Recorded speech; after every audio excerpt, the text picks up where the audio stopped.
Donc, après avoir expliqué un petit peu dans le détail l'importance de la notion des cellules nommées, nous continuons.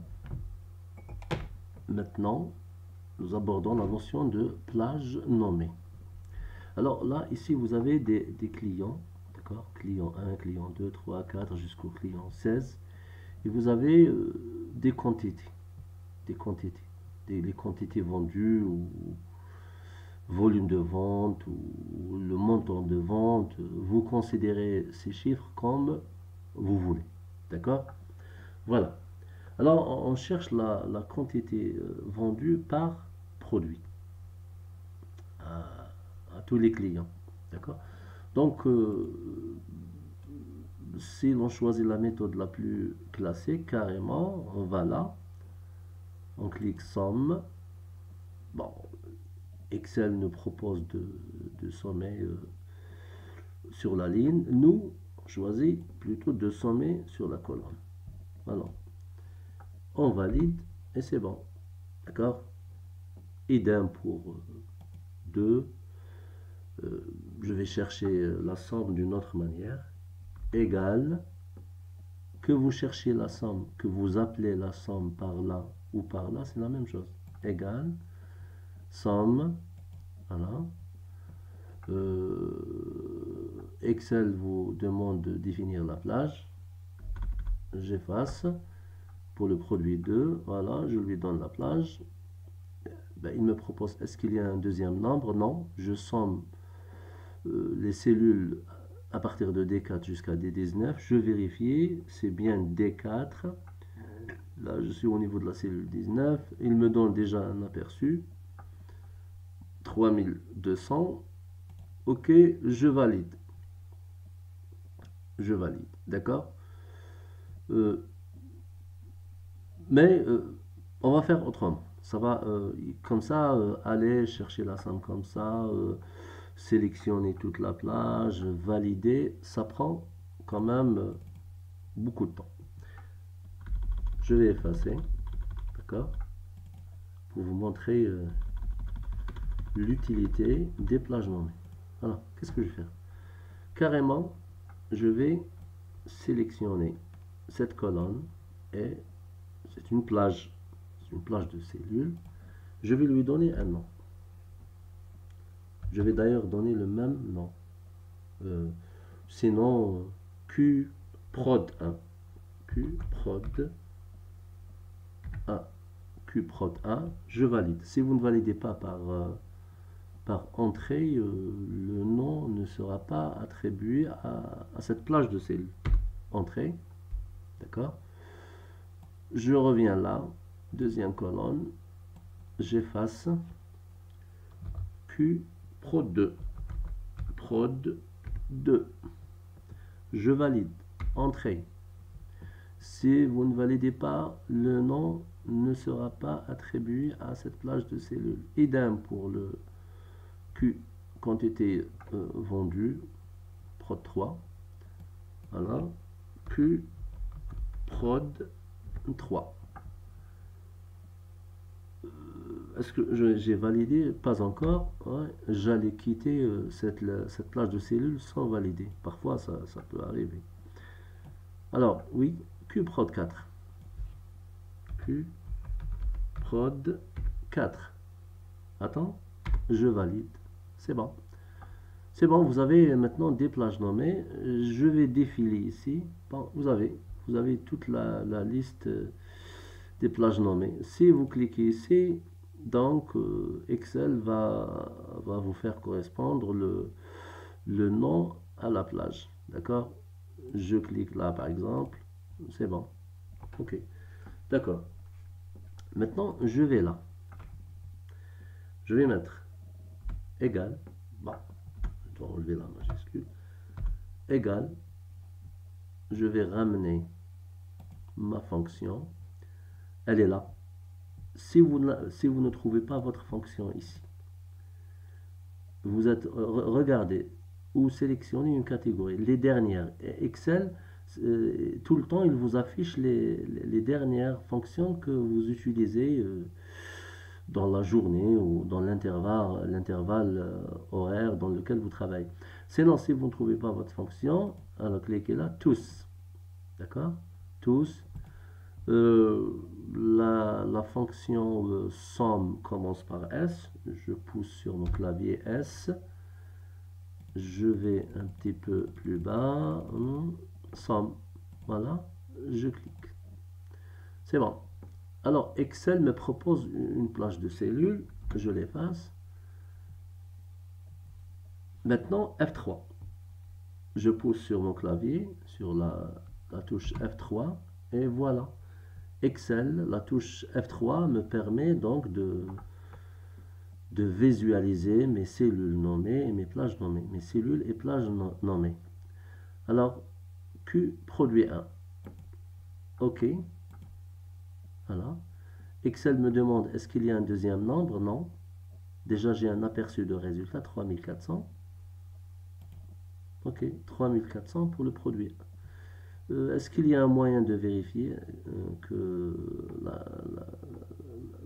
la somme et l'opération est juste? Oui, carrément. Je sélectionne comme ça. Hein, et je regarde. Regardez plus bas dans la barre des tâches, somme égale 3400. C'est bon. La calculatrice d'Excel vous affiche que ici la somme est évaluée à 3400. La moyenne c'est 212,5. Et non vide, le nombre de cellules non vides, c'est 16.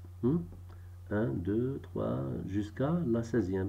Toutes ces cellules sont non vides. Donc Excel vous informe que les 16 cellules ne sont pas vides. Parce que en fait, les discontinuités sur Excel, ça pose beaucoup de problèmes en termes de calcul, en termes de validation des fonctions que vous injectez d'accord, dans des tableaux Excel. D'accord. La même chose ici. D'accord, égal. Alors, je peux Alt égal. Alt égal me ramène la somme. D'accord. Il y a aussi le raccourci clavier qui vous permet carrément de ramener la fonction somme. Alt égal. D'accord. Alt égal.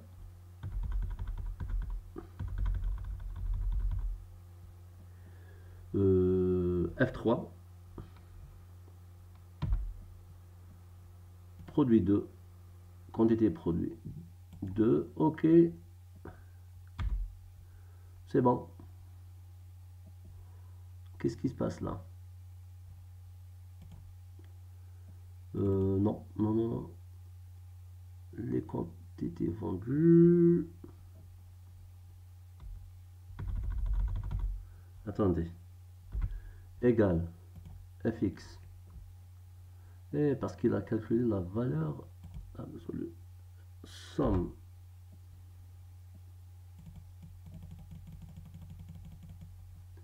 Somme. OK. Voilà. C'est ce que Excel me propose. Pour visualiser maintenant mes plages nommées F3, Q2. OK. Voilà. Maintenant, vous avez le bon résultat. OK. Voilà. Même chose. Égal fx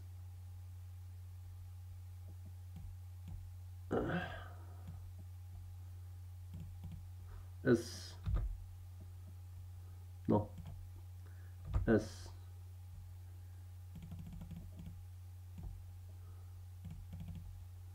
somme. OK.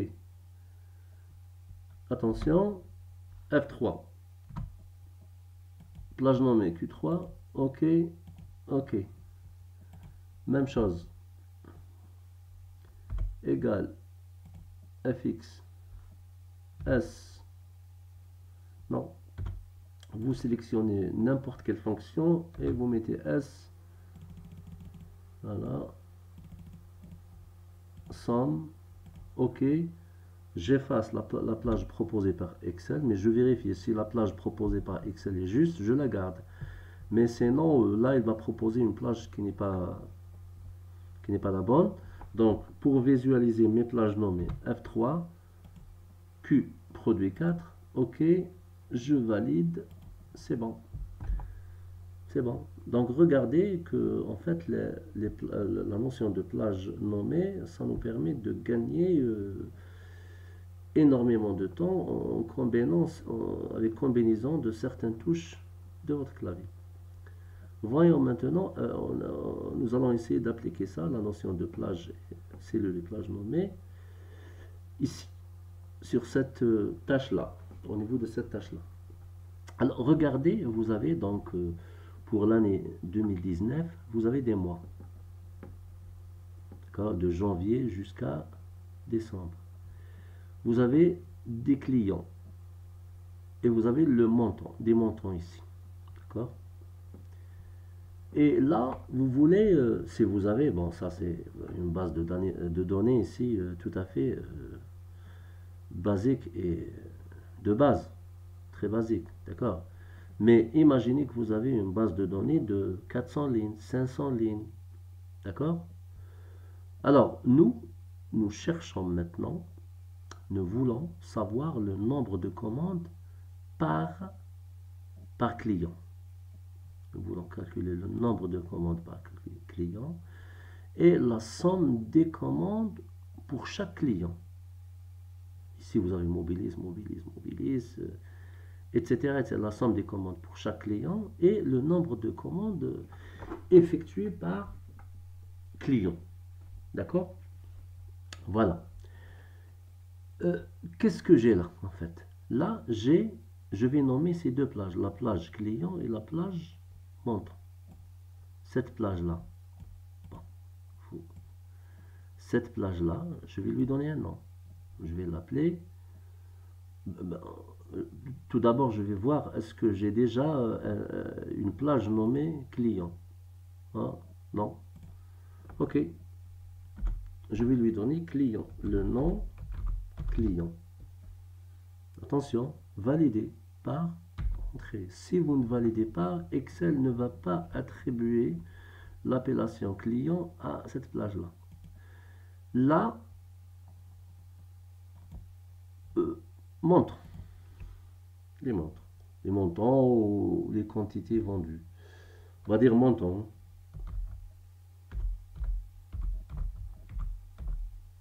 Les montants. D'accord? Ah non, je n'ai pas validé. Attention. Hein? Est-ce que je vais vérifier? Est-ce que j'ai ici une plage nommée qui s'appelle montant? Non. Et parce que je n'ai pas validé. Attention, montant. Les montants, entrée. C'est bon. J'ai mes plages. Montant. Client. Ici, vos plages sont ordonnées par ordre alphabétique. C, M, Q. Ici, toute cette chaîne de caractères se ressemble, sauf le numéro là. Donc, 1, 2, 3, 4. Ah, pardon. Voilà. Donc, sur Excel, je vais revenir maintenant sur Excel. Voilà. Et je vais essayer de calculer le nombre de commandes, voilà, effectuées par, je vais élargir un petit peu cette cellule-là, le nombre de commandes effectuées par chaque client. Alors, la formule ou la fonction qui me permet de calculer, qui va vous permettre de calculer le nombre de commandes par client, je vous ai dit que, imaginez, vous avez 400 lignes. Ici, nous avons 12 lignes, selon le nombre de mois. Mais imaginez, vous avez 400, 500 lignes, et que vous avez une base de données que vous actualisez au quotidien. D'accord? Ou qui s'actualise automatiquement. D'accord? Donc, vous n'allez pas, on va pas s'amuser à compter comme ça de Vésu et de sommet manuellement. Alors, la commande qui va nous, la fonction, plutôt, qui va nous permettre de calculer le nombre d'occurrences de clients, d'occurrences d'apparition. D'accord? Le nombre d'occurrences de clients dans une plage de données, c'est la fonction NBC. Je vais appeler la fonction NBC. Tous N, bon. Je N, voilà. NB. Voilà. NBC. NB.C. Ok.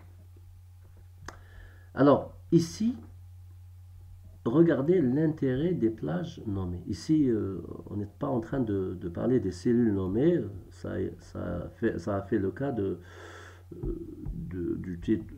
tutoriel qui a été déjà donc que vous avez peut-être déjà donc visionné. Alors, la plage, F3, à chaque fois, voilà. La plage, c'est la plage client, d'accord? Vous avez ici la plage client, ok? Cliquez. Bon. Attention, attention, je n'ai pas encore ici F3.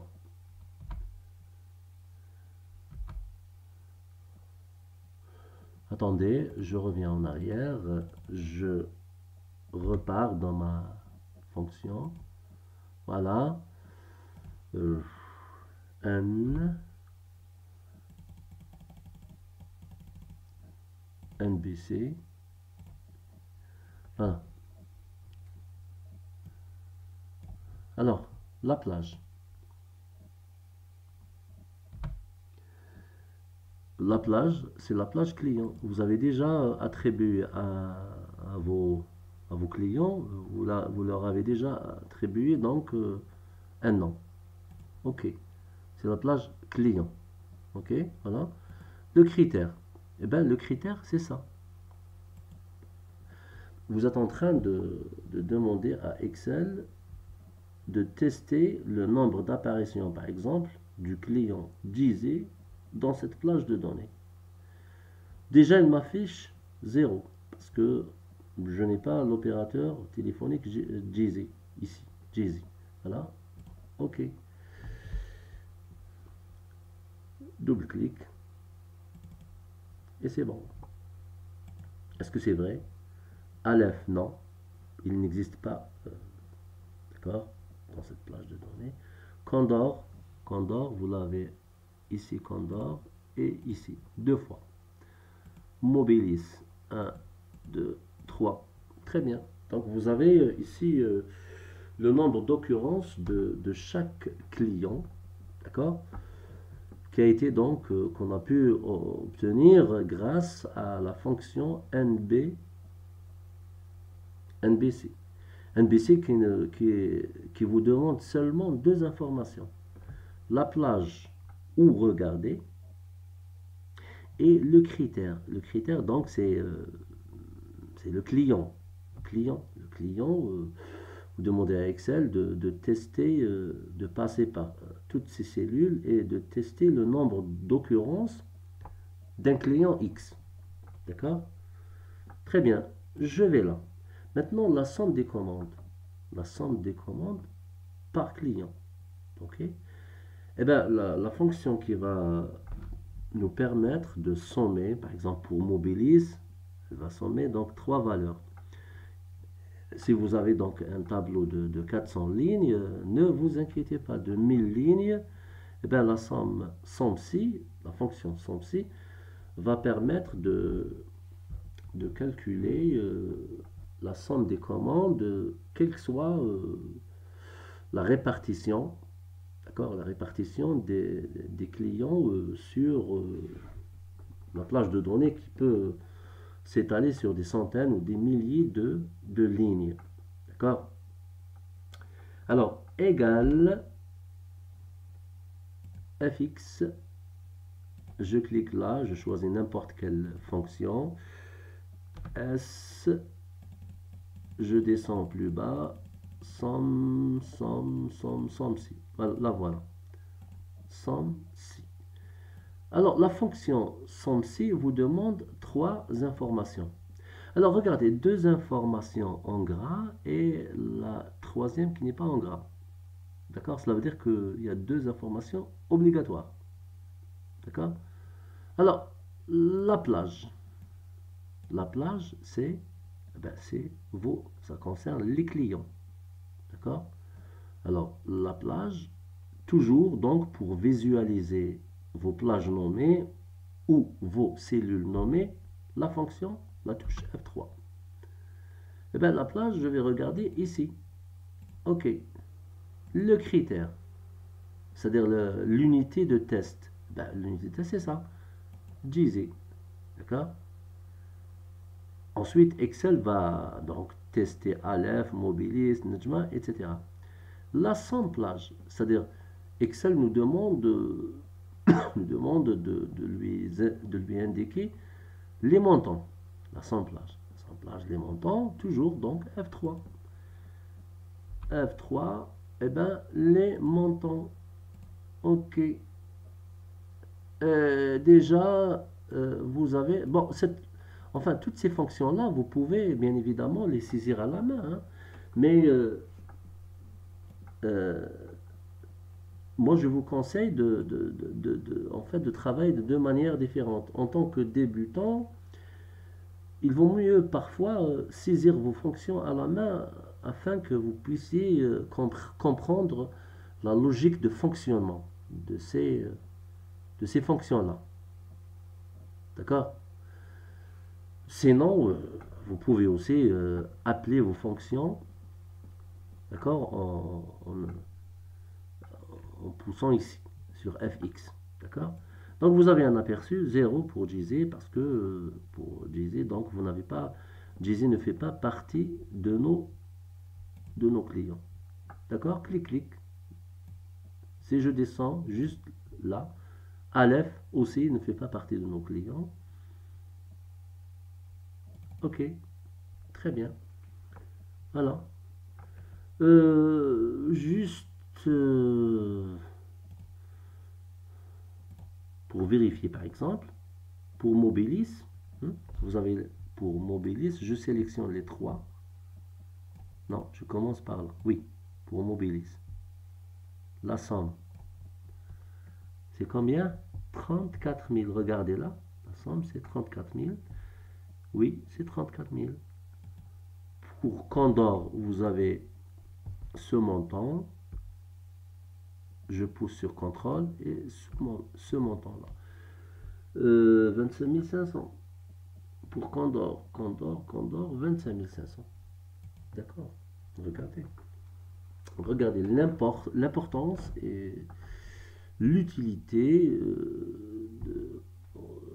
de ce que l'on appelle cellule, de la notion de cellule et plage nommée. D'accord. Supposons que, par exemple, ici, vous voulez, je vais effacer Algérie Télécom, d'accord? Et par exemple, je veux faire apparaître ici une liste déroulante qui va me permettre de dérouler en fait la liste de mes clients là. D'accord? Alors carrément, oui, je sélectionne cette cellule, je vais à données, validation des données, validation, je vais demander ici option tout, qu'est-ce que je dois autoriser? Une liste de données. Alors ici, il me demande la source, la liste. Ah ben, ma source, elle est là. D'accord? Sauf que là, en fait, je n'ai pas encore créé cette liste. Je n'ai pas nommé cette plage. Donc, je reviens en arrière. Je sélectionne toute cette plage de cellules-là. Je vais à la zone nom. Je vais l'appeler par exemple liste de mes clients, liste client. Mais en fait, Excel n'accepte pas le vide entre deux termes. Donc il vaut mieux coller les deux termes, soit les coller comme ça. Vous ajoutez par exemple un trait d'union. Valider. N'oubliez pas de de valider par la touche Entrée. Hein. Vous devez taper une référence valide ou taper un nom pour la sélection. Alors là, il ne l'a pas accepté. Liste client. Hein, liste client. Liste client. Il n'a pas accepté le trait d'union. On va voir le trait. Ok. Ben, avec le trait d'union, le trait d'union ne l'a pas accepté. D'accord. C'est bon, maintenant vous avez une liste. D'accord. Une plage nommée. Voilà, celle-là. Je vais à là. Ok. J'active cet onglet-là. Validation des données. Validation des données. J'autorise une liste. Ici, il me demande la source. Ben, la source, puisque j'ai nommé ma plage, F3.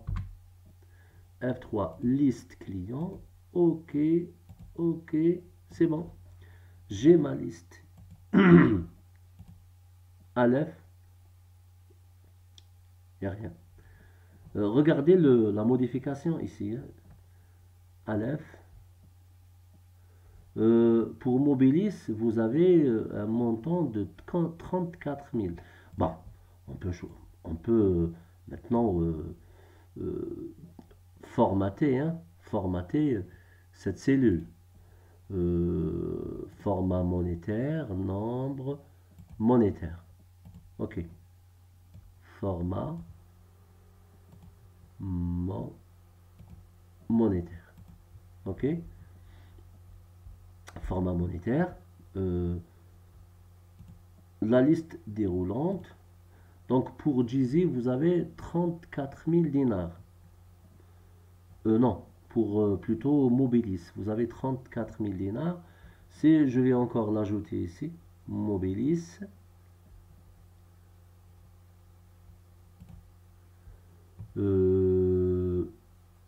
C'est 46 000 dinars. En fait, je vais ajouter ici Jeezy. C'était 0 dinar. Maintenant, Jeezy, c'est 12 000 dinars. Donc, vous êtes en train de voir en fait l'importance et l'utilité de nommer vos plages et vos cellules afin que vous n'ayez aucun embarras à propos du blocage de vos cellules, de vous poser, de rester toujours dans le souci, de vous poser des questions, dois-je bloquer la ligne, dois-je bloquer la colonne, ou en fait, est-ce que je dois bloquer complètement la cellule, etc., etc. Maintenant, allons un petit peu plus bas, nous avons les deux mêmes tableaux. Hein. D'accord?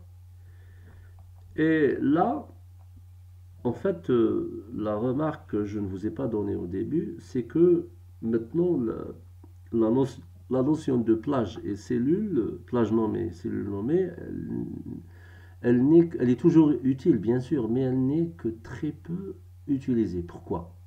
Parce que c'est la commande, avec la commande mettre sous forme d'un tableau. Hein, n'oubliez pas que durant le premier tutoriel, je vous ai dit qu'on peut créer un tableau en utilisant ce bouton-là, le bouton bordure, commande bordure, comme aussi on peut concevoir, on peut créer un tableau en utilisant la commande mettre sous forme d'un tableau. Et qu'il était plus intéressant, outrement plus intéressant, de créer un tableau en utilisant cette commande-là que cette commande-là.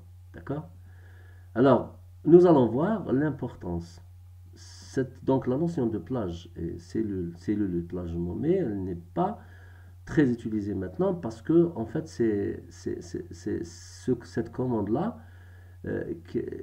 cette commande-là, elle nous a permis d'économiser, c'est-à-dire elle nous a permis d'outrepasser l'obstacle de nommer les cellules et les plages. On peut les cellules et les plages, On peut carrément ne pas les nommer, mais à condition d'insérer vos données dans un tableau, d'accord, créé avec cette commande-là. Alors, j'ai ce tableau, je vais me mettre n'importe où, ici, ici, comme je peux sélectionner la totalité de ce tableau, peu importe. Je vais me mettre ici, par exemple, mettre sous forme d'un tableau, et là, vous n'avez que l'embarras du choix. Vous choisissez la forme du tableau que vous voulez choisir. Par exemple, voilà. Alors, vérifiez. Excel est en train de vous dire que votre tableau se situe entre la cellule B45 et D57. On va voir B45, effectivement.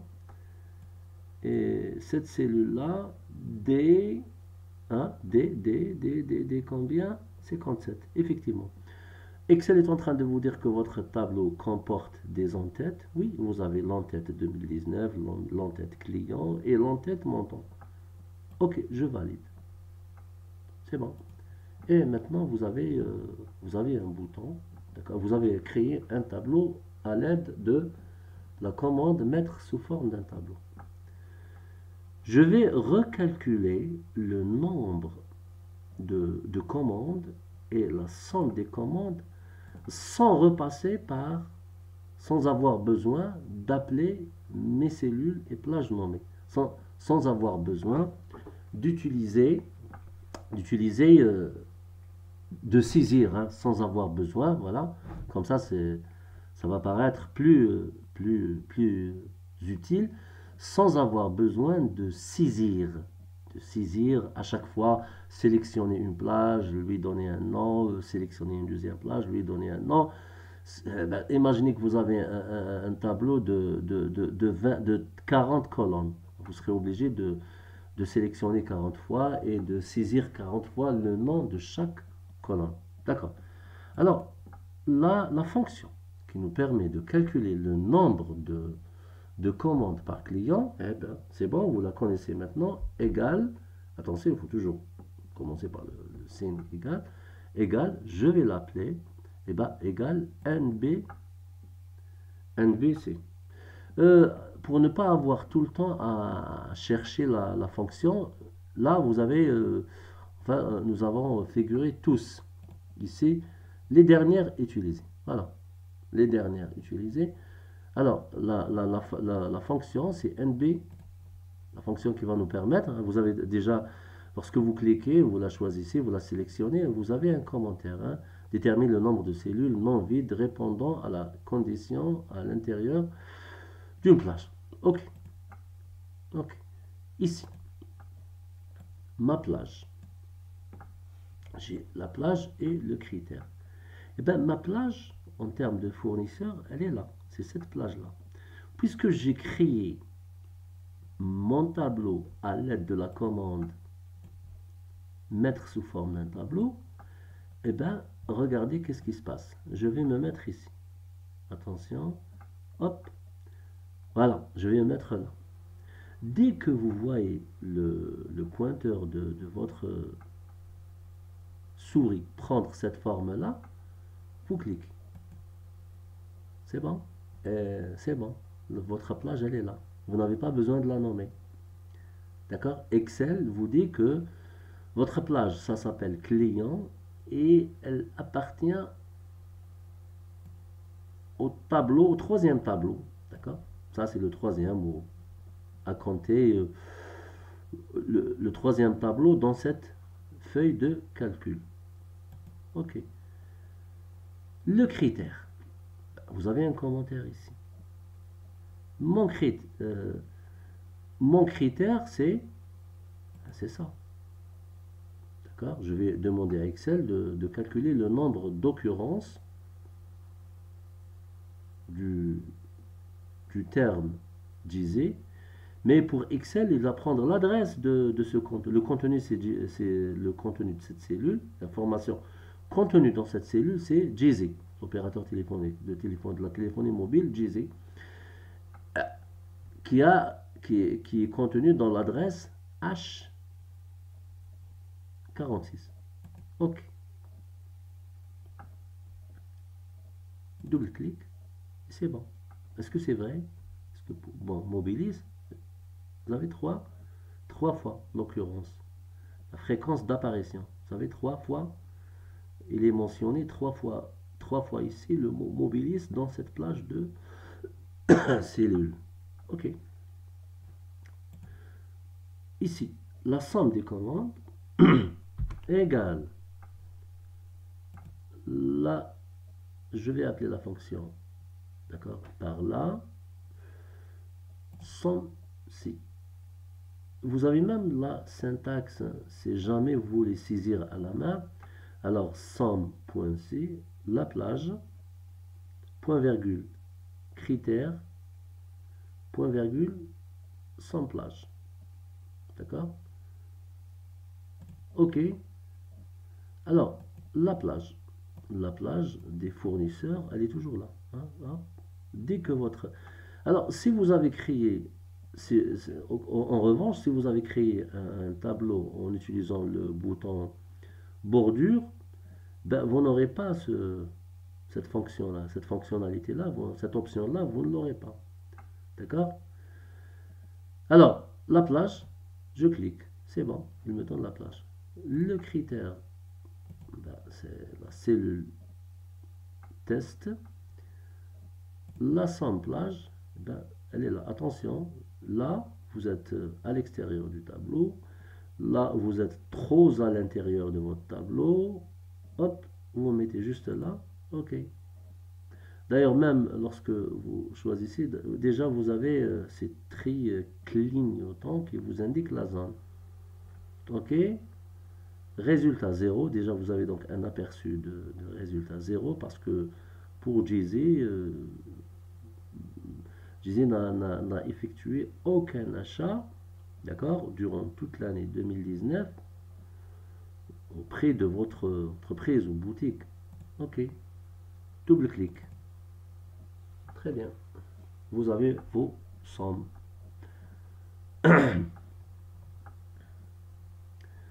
Voilà.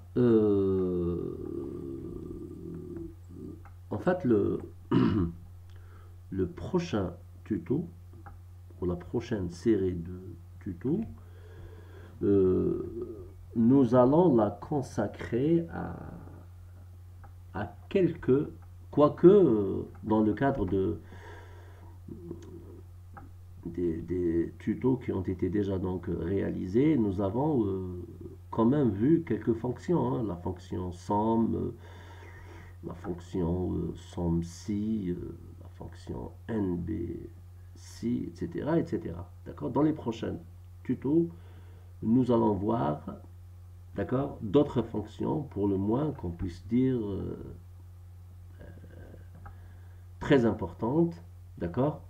Bien évidemment, Excel, c'est 300, 400 ou 450 fonctions, plus les imbrications et les combinaisons, ce qui va faire des milliers de manipulations. D'accord? Donc, on ne peut pas prétendre maîtriser Excel au bout d'une formation de 5, 6, 7 heures. Hein. Voilà. Sur ce, je vous remercie pour votre attention et à bientôt